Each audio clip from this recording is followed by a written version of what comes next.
Olá pessoal, meu nome é Alex Cavalcante, sejam mais uma vez muito bem-vindos ao nosso canal O Ser da Questão. Como eu falei, parte 2. Não é que assim, eu utilizo um programa para fazer esses vídeos que ele me dá um tempo pequeno para gravação. Estou aprendendo, estou me desenvolvendo aos pouquinhos, mas enquanto isso vamos nos virando com o que temos, tá certo? Então já estava quase estourando o meu tempo ali, por isso que no finalzinho do último vídeo eu dei uma corrida aqui desenfreada, porque eu queria terminar aquele ponto que eu havia começado. Mas agora vamos falar com um pouco mais de calma, mais ou menos ali de onde nós paramos, tá certo? Não vou entrar ainda, propriamente dito, na questão dos direitos fundamentais das crianças e adolescentes. Eu quero um pouco mais de tempo para explorar um pouco mais, explorar a fundo, na verdade, não um pouco mais, explorar a fundo quais são esses direitos e como nós podemos oferecer e garantir esses direitos a essas crianças. Então, por exemplo, quando eu falei direito à liberdade, ao respeito e à dignidade, o que significa isso? Peraí, Alex, então quer dizer que a criança está em uma instituição, mas ela pode sair e vir, andar a hora que quiser? Não é bem assim. Até de certa forma mas não é. Então por isso eu quero é confuso. Então por isso eu quero elaborar um pouco melhor. Como eu sempre falo, eu não quero falar tecniquez aqui, aqui nos nossos vídeos com vocês. Eu quero falar uma linguagem, quero ter um acesso até vocês de maneira mais clara, mais simples, mais direta, mais objetiva. Já assisti vídeo de alguns colegas que, infelizmente, eu que sou profissional da área, muitas vezes eu não consigo entender o que eles falam. Rebuscam tanto a linguagem que a sensação que dá é que os colegas fazem o vídeo para si e não para os outros. E esse meu canal ele não é específico para técnicos, para psicólogos, para profissionais da área da saúde. Não, é para todo mundo. Inclusive o público-alvo não são os técnicos, na verdade, né? São pessoas que querem aprender um pouco mais, que têm curiosidade. Claro, colegas técnicos, pode assistir, não tem problema não, deixa o seu like aí no final que é interessante para mim também. Assim eu vejo se eu estou sendo bem aceito ou não. Mas enfim, continuando. Então os direitos fundamentais crianças e adolescentes, como eu coloquei no vídeo anterior, são sim. Ou basicamente sim, tá certo? Direito à liberdade, ao respeito e à dignidade. É o mínimo, não somente para criança e adolescente, mas para qualquer pessoa, tá certo? Direito à convivência familiar e comunitária. É previsto em lei, inclusive não tanto no ECA também, mas existe uma lei que veio complementar ao ECA, preencher o ECA, na verdade. Não, usei o termo errado, que ela veio somar ao ECA, agora sim, que é a Lei 13.225 do ano de 2016, que garante à criança e adolescente esse direito de conviver em família. A não ser, é claro, que a família seja causadora de sofrimento físico e emocional a essa criança. Que a família não tenha condições de garantir os demais direitos dos quais as crianças têm por direito. Tá? É previsto isso em lei para eles. Então, quando a família é o motivo do sofrimento dessas crianças, da privação dos direitos dessas crianças, que de alguma forma causem dano a essas crianças, aí isso a gente revê. Mas cada caso é um caso, não dá para generalizar. Principalmente porque as crianças estão num estágio, crianças e adolescentes estão em estágios de desenvolvimento diferentes.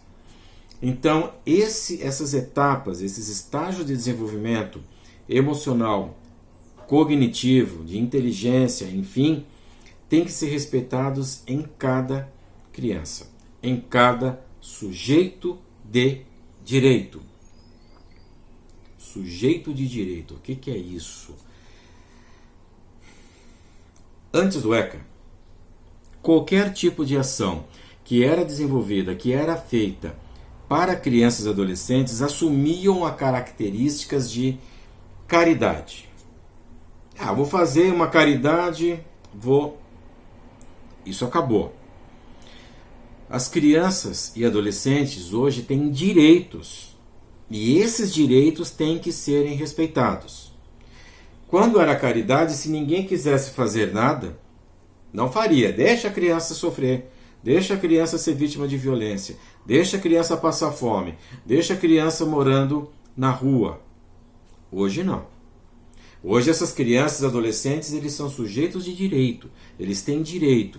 Direito à moradia, direito à proteção, direito à alimentação. Eles têm direitos. Tá certo? Então, no outro vídeo eu falei, caridade, guardem essa palavra, em função disso. Alex, mas existem muitas instituições de caridade que fazem esse serviço. É verdade. Tem. Mas a partir do momento em que uma instituição, por exemplo, ligada a alguma instituição religiosa, se compromete a cuidar dessas crianças, a ser uma instituição de acolhimento dessas crianças e adolescentes, isso foge da questão caridade. Isso passa a ser, a partir desse momento, passa a ser, então, uma obrigação. É uma questão de autorização judicial, tem que passar por autorização de conselhos municipais, ou seja, não é mais caridade, agora virou obrigação. Eu não quero mais. Então calma, entre em contato com a justiça e vê como que faz para deixar de ser uma instituição de acolhimento. Mas a partir do momento em que foi dado a autorização para uma instituição de filantropia, de caridade, ser uma instituição de acolhimento, não. Você vai ter que fazer valer o direito, vai ter que respeitar os direitos, vai ter que garantir os direitos dessas crianças. Então, muda completamente, tá bom? Gente, direito à educação, à cultura, esporte e lazer. Faz parte do desenvolvimento da criança. Tanto o desenvolvimento físico, quanto o desenvolvimento emocional, desenvolvimento intelectual, faz parte. A criança e o adolescente, como falei agora há pouco, estão passando por diferentes estágios de desenvolvimento. E tudo isso faz parte do aprendizado. E isso no futuro vai facilitar muito que essas crianças sejam bons profissionais, boas pessoas. E vamos pensar na questão profissional, que sejam boas pessoas. Questão de proteção, de violência física, violência sexual, violência moral, violência psicológica, violência social, infelizmente. Alguns preferem colocar o nome vulnerabilidade social, mas sim, é uma forma de violência. Afinal de contas, você vê uma família passando por dificuldades financeiras, em que na casa dessa família não tem o mínimo necessário para que a família, não somente criança, mas que a família consiga se alimentar e sobreviver, é sim uma forma de violência social. Vamos trabalhar isso mais para frente. Mas eu, Alex, vejo como também uma forma de violência. Violência social. Tem outro nome. Violência estrutural. Voltamos a falar sobre isso em breve. Agora, eu quero falar sobre uma questão que é muito importante. Dentro das instituições de acolhimento, os profissionais que trabalham lá, os profissionais que desenvolvem suas atividades lá, têm que ter em mente uma coisa muito séria, que é a garantia dos direitos dessa criança. Identificar essas crianças não como mais uma massa, como era anteriormente, anterior ao ECA. Que não é porque é criança que é tudo igual. Cada criança tem uma história de vida. Cada criança tem a sua própria dor. Dentro da mesma família, dois irmãos sentem de maneira diferente as agressões que sofreram. Então cada criança tem que ser respeitada na sua individualidade. Os profissionais têm que perceber, têm que identificar nessas crianças como pessoas, como sujeitos de direito, cada qual na sua demanda, na sua necessidade. Identificado isso, atender de maneira individual, dentro do coletivo, dentro da instituição, porém de maneira individual, as necessidades de cada criança. Busca-se muito isso. Trabalha-se muito em função disso. Tá certo? Já chegamos lá em todos? Não acredito. Mas estamos a caminho. Acredito muito que, em função dessas mudanças que vêm acontecendo no decorrer dos últimos anos, últimas décadas, a tendência sim é que isso aconteça de maneira mais clara, de maneira mais eficaz, de mais humana. Perfeito? Agora eu quero fazer um paralelo sobre como eram então as instituições de acolhimento no passado. Quando eu falo passado, estou falando período que antecede ao ano de 1990 para agora. Coloquei que abrigo, que instituição de acolhimento hoje, o ideal é que tenham no máximo 20 crianças. Antes era aos montes.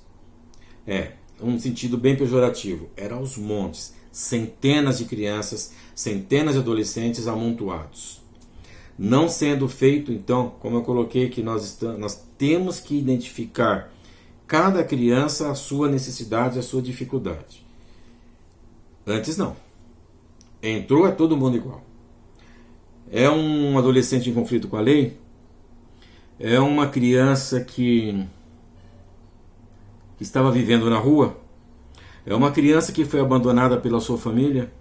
É uma criança que a família não tinha condições de garantir a subsistência mínima dessa criança com relação à saúde e alimentação? Não vou nem falar educação. Saúde e alimentação, era tudo igual. Eram tratados de maneira iguais. Essas crianças, então, o que hoje nós falamos da individualização, antes poderíamos tranquilamente falar de massificação. Entrou, é tudo igual.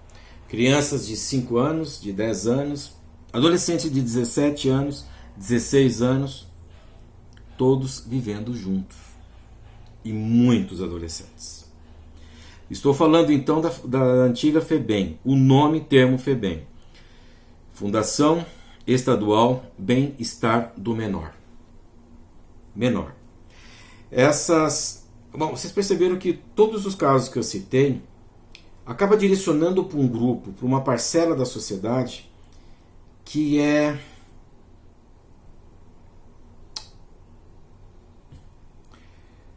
acaba desviando para uma parcela da sociedade pobre, miseráveis.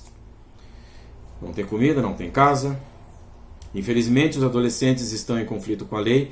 Não quero com isso dizer que somente o adolescente pobre entra em conflito com a lei. Muito pelo contrário. E justamente por essa visão é que o ECA é considerado... O ECA é considerado não. O ECA é a primeira lei que foi desenvolvida no Brasil pensando em criança e adolescente geral. Geral. Então o que acontece? Se uma criança de uma comunidade muito carente, uma região desprovida de saneamento básico sequer, se uma criança nessa residência ela é vítima de violência, ela tem que ser atendida pelo Estado. Se uma criança é vítima de violência numa mansão nos bairros nobres das grandes capitais, das grandes cidades, ela também será atendida pela lei 8069, o ECA, da mesma forma, no papel, da mesma forma que é atendida a criança da periferia, que é atendida a criança de uma família miserável. Quando eu falo miserável, é questão social, tá certo? É só isso. É assim, é abaixo da linha da pobreza. É aquela pessoa que sequer tem um trabalho, que sequer tem um rendimento mais ou menos que dê para sobreviver às situações do dia a dia. Pela lei, uma criança ou outra criança no casebre, na mansão, terão os mesmos direitos. É a primeira lei, então. Antes dessa lei existiram outras tantas. 1927, primeiro Código do Menor. 1979, segundo Código do Menor. 1964 foi criada a FUNABEM, Fundação Nacional do Bem-Estar do Menor. 1976, criada a primeira FEBEM do Brasil. Se eu estiver errado quanto a isso, por favor, me corrijam. Faço uma errata. Mas até então, pelo que eu pesquisei, primeira FEBEM do Brasil, São Paulo, 1976. Perceberam então que tudo que vem antes visava o menor. Entendia-se o menor então como pobre, miserável, bandido. Então podemos pensar que a FEBEM, Fundação do Bem-Estar do Menor, se transformou numa grande cadeia para a criança e adolescente? Infelizmente. Infelizmente sim. Não tenho os dados, mas estima-se que, acho que é no bairro do Brás, em São Paulo. Se eu estiver errado, me corrijam de novo. No bairro do Brás, São Paulo, tem uma unidade da Casa agora, não mais FEBEM, da Casa, Fundação Casa, que abriga em torno de 1.400 adolescentes em conflito com a lei. Então a FEBEM existe? Ainda existe? No papel, FEBEM morreu em 1990, com a criação do ECA. Na prática, mudou de nome. Foi reestruturada, foi readaptada. Hoje a Fundação Casa, aqui no Rio Grande do Sul, a FASE, ela trabalha única e exclusivamente com medidas socioeducativas. Que essas medidas socioeducativas direcionada ao adolescente em conflito com a lei. Adolescente, qualquer pessoa entre 12 anos e 18 anos incompleto. Então, houve uma pequena adaptação. Melhorou? Muito. Com certeza, muito. Ainda tem que melhorar? Muito. Com certeza, olha, muito mesmo. Mas só para vocês terem uma ideia. O que era antes, o que é hoje, dentro daquilo que nós já conversamos, principalmente sobre abrigo. Não vou falar ainda sobre... não vou falar nesse bloco, nesse conjunto de vídeos, sobre instituição de medida socioeducativa. Não vem ao caso. Só para vocês terem uma ideia, hoje, pela lei, a criança, quando em acolhimento, adolescente, quando em acolhimento, pela lei, um prazo máximo de 18 meses, salvo algumas exceções, algumas dificuldades de recolocação dessa criança, desse adolescente, de volta ao convívio familiar, família extensa, que é tios, primos, irmãos mais velhos, ou uma família substituta, famílias adotivas, nova família, 18 meses. Antes, não tinha tempo. Entrava, só saía com 18 anos. E isso quando não saía, infelizmente, como vou dizer agora, morto. Tá certo? Era uma instituição com regras, rotinas extremamente rígidas. Os funcionários que trabalhavam nesse local eram monitores. Por isso, uma coisa que eu converso muito, que eu falo muito, que hoje ainda a mentalidade, a ideia do profissional que trabalha com as crianças de instituição de acolhimento, em muitos locais ainda tem o nome de monitor. Eu gostaria muito que isso acabasse, porque me remete à época da FEBEM. Então são educadores sociais. A função dessas pessoas é educar essas crianças, é preparar essas crianças para a vida pós-instituição. Tá certo? Não se trabalhava individualidade, trabalhava assim a massificação. Quando alguma criança, algum adolescente não cumpria cegamente essas regras que eram extremamente rigorosas, eram punidas com castigos severos, apanhavam muitas vezes, ficavam presos em celas separadas do restante das crianças e dos adolescentes. Mais ou menos isso, então. Então, uma coisa que eu quero deixar muito claro. As pessoas que têm intenção, que querem, então, adotar uma criança, um adolescente, não tenham medo. As crianças nessas instituições que eu citei, de acolhimento, que cumprem medidas protetivas, elas são trabalhadas, elas são educadas para viver fora da casa. Vocês não estarão levando para casa nenhum mogli, não, nenhum bicho do mato, não. Estarão se aproximando de crianças fantásticas, tá certo? Eu gostaria também que fosse colocado que a gente tente tirar da nossa mente o termo menor quando nos referimos a crianças e adolescentes. Vamos usar crianças e adolescentes. Tudo bem? Sugestão, dica para quem tenha interesse na adoção. Vamos falar também alguns passos, etapas do processo de adoção aqui. Mas agora, então o que vocês podem fazer? Quem tem interesse, vá até o fórum da sua cidade, procurem pelo assistente social, pela assistente social do fórum, manifeste o seu desejo em adoção. Essa assistente social, esse profissional, vai orientar vocês a quais são os caminhos, o que se deve, quais são os ritos, qual é o fluxo, o que tem que fazer. Tá? Estou tentando achar o termo não técnico, mas é difícil. O que vocês têm que fazer? A partir daí, é com vocês. Ok? Pessoal, mais uma vez, muito obrigado. O assunto é longo demais, 2 vídeos e ainda não acabou. Mas vamos parar por aqui. Vamos elaborar um novo conteúdo. Nos encontramos no próximo, então. Mais uma vez, obrigado. Like, compartilhem. Até o próximo vídeo. Fiquem bem.